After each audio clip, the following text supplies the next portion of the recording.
No matter what time of the year it is, security is always going to be a top priority when it comes to your home. So that's why in this video, I'm going to be talking about some of the features you want to look for in a security camera. And on top of that, since we review quite a few different cameras throughout the year, we're going to give you some of our best recommendations as well.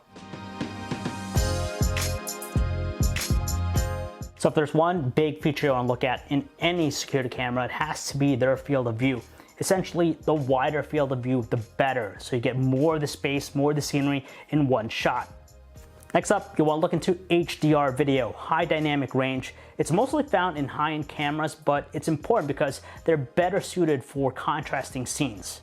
Now, if you're concerned about your videos being stored in the cloud, then look for a camera that offers local storage. Typically, they save the videos onto a micro SD card, and in other instances, they could continuously record video. And the last thing you want to look for is color night vision. Now, this has been typically something on high-end models, but we're seeing them more and more in entry-level cameras. And it adds a different element than your traditional black and white footage with night vision, because now you'll be able to see colors in the dark, and that's helpful in bringing more details to the scene.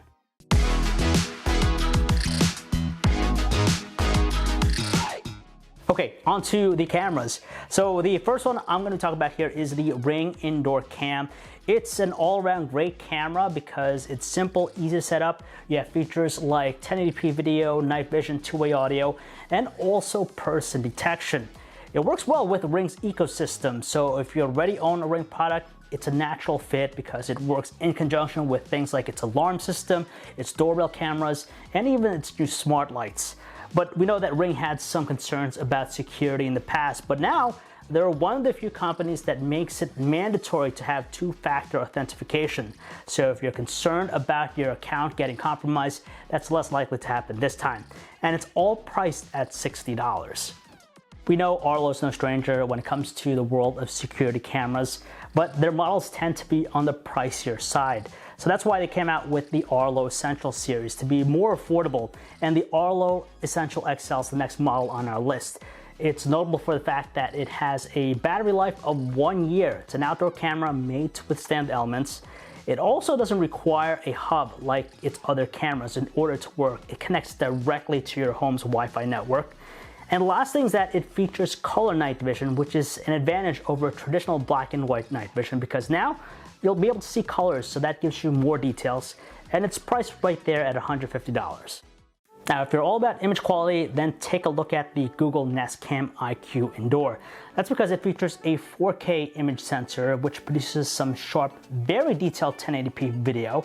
And that 4K sensor does some interesting tricks, like this track and zoom feature, where it zooms in on subject, you're not gonna have any loss in detail. It also features HDR video, so high dynamic range. No matter what scene it is, it's gonna produce an even exposure, especially in high contrast scenes.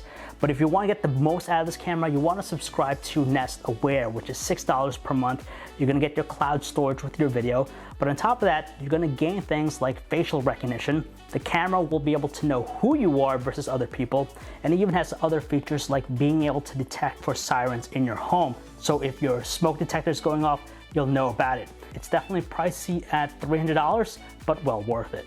Now, before I get to our last camera, I want to quickly talk about some honorable mentions. The first one here is the Eufy Indoor 2K Pan and Tilt. I like this camera because it's one of the few that offers 360-degree rotation, so no matter what, you have eyes on the entire room.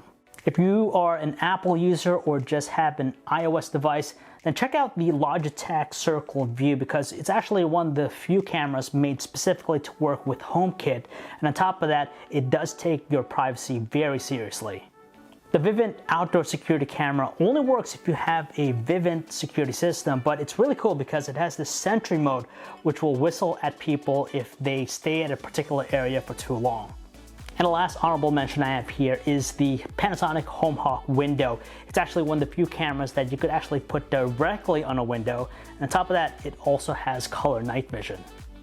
And this brings us to our final camera. This is the Wyze Cam Outdoor. It's actually my favorite camera that I've checked out this entire year for many reasons, mainly because it's the most versatile camera out there. I know it says that it's meant to be used outdoors with its weather-resistant body, but I even use it indoors because of its rechargeable battery. It's long-lasting. It also has local storage, so you can set the camera to continuously record if you want.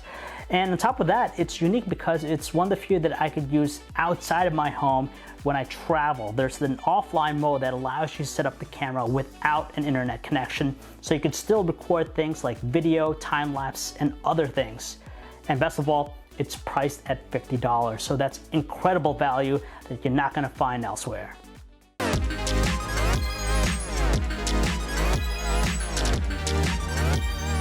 And those are some of the best cameras we checked out this year. Obviously, make sure to do your research to make sure that the camera you end up going with does have the features and it's also within that price range that you're looking for.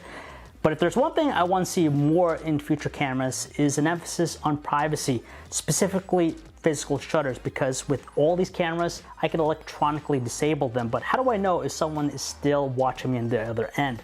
It'd be nice if there was some sort of physical block around their cameras. And that is it for our video, guys. I hope you enjoyed it and hopefully that was informative. If you guys want to learn more about any of the stuff I talked about in this video, you can check out our website, digitaltrends.com. I'm John Velasco, and I'll see you in my next video.